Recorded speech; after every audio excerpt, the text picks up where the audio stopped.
Ria, a curious 7-year-old girl from a middle-class Bengali family, is on a mission today. She's searching for her beloved pet rabbit, Pushy. The house is unusually quiet as she looks everywhere, but Pushy is nowhere to be found. Oh na, Pushy কোথায় গেল? আমি তাকে কোথাও খুঁজে পাচ্ছি না। কি হয়েছে রিয়া? তুমি এত চিৎকার করছ কেন?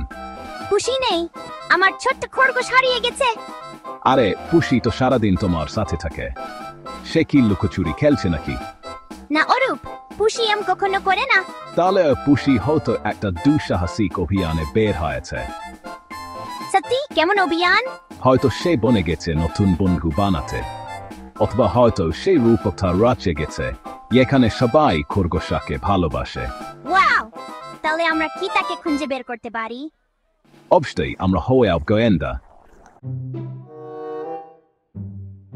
রিয়া, আমাদের প্রথমেই জানতে হবে পুষিকে শেষ কোথা দেখা গেছে। আমার খাটের উপর। সে সবসময় ওখানে বসে থাকে।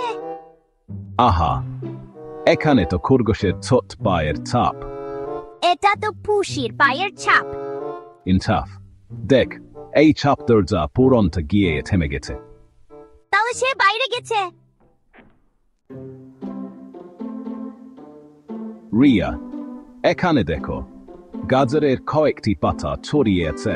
একটি জুপের থানে দেখো, কিছু সাদা, কিছু চকচক করছে। ও পুষি, তুমি আমাকে এমন চিন্তায় ফেলেছিলে। মনে হচ্ছে পুষি নতুন গাজরের খোঁজে বের হয়েছিল। ধন্যবাদ অরূপ। অরূপ, তুমি না থাকলে আমি কখনো পুষিকে খুঁজে পেতাম না। আরে গোয়েন্দা, অরূপ সবসময় প্রস্তুত। চলো এবার পুষিকে নিয়ে চা পার্টি করি।